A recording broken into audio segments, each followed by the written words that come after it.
Hello la famille, j'espère que vous allez super bien. Alors très rapidement, lorsqu'un médecin te prescrit des médicaments à prendre, il te donne une ordonnance. Est-ce que tu prends tout ou bien tu décides délibérément de sauter un élément et de ne pas prendre?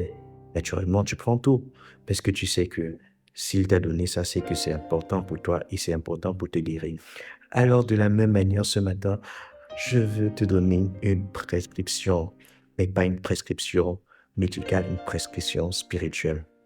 Tu as remarqué, je ne suis pas médecin, mais par contre, par le Saint-Esprit, je sais que cette ordonnance que je vais te donner ce matin va t'aider à grandir spirituellement. Alors, comment grandir spirituellement? Je vais te citer 4 points essentiels qui vont t'aider dans ta marche et qui vont te faire grandir et atteindre un niveau spirituel que tu n'avais certainement pas imaginé. Premier élément, méditer la parole de Dieu.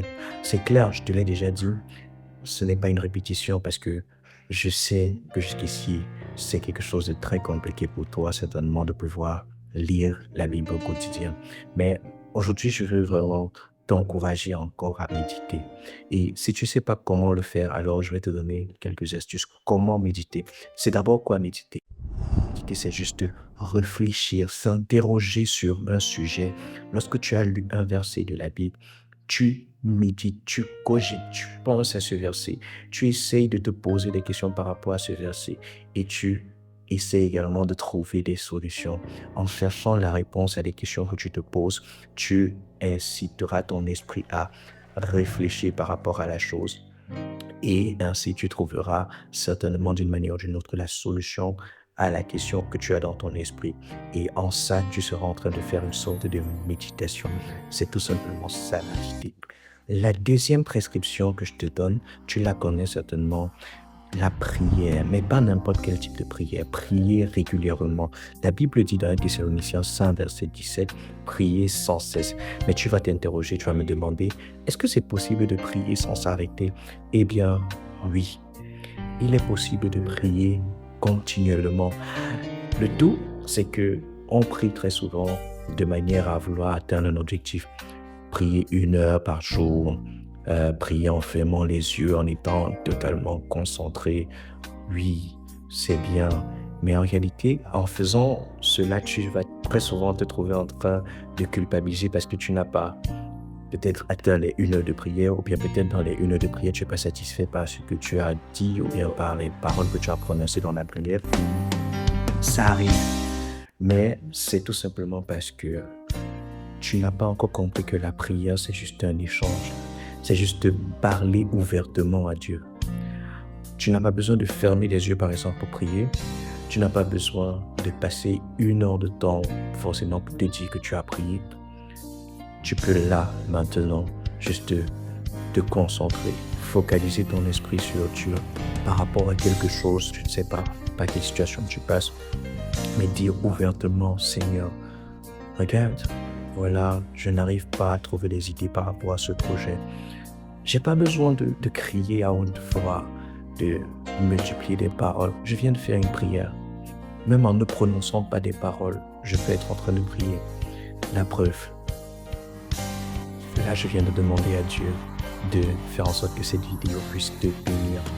Et je crois par la foi qu'il va exaucer à ma prière. La troisième prescription que je te donne, entoure-toi des frères, côtoie les gens, qu'ils soient chrétiens ou qu'ils soient non chrétiens. Ne reste pas enfermé dans ta bulle.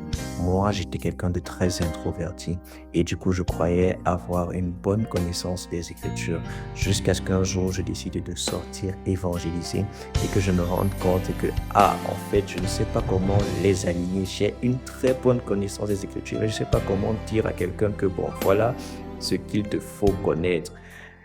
Tu vois, tu peux avoir une très bonne connaissance de la parole, tu peux avoir une très bonne faculté à beaucoup prier, mais ne pas être à mesure d'utiliser ça.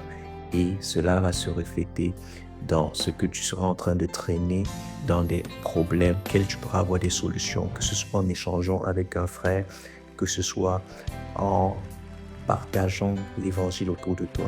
Donc, je t'encourage à t'entourer des personnes et qui sait, Dieu t'a peut-être mis avec telle ou telle personne parce qu'il sait que grâce à elle, Dieu aiguisera ton caractère. La Bible dit dans Proverbe 27, verset 17, le fer aiguise le fer, le frère aiguise le frère et donc la sœur aiguise la sœur.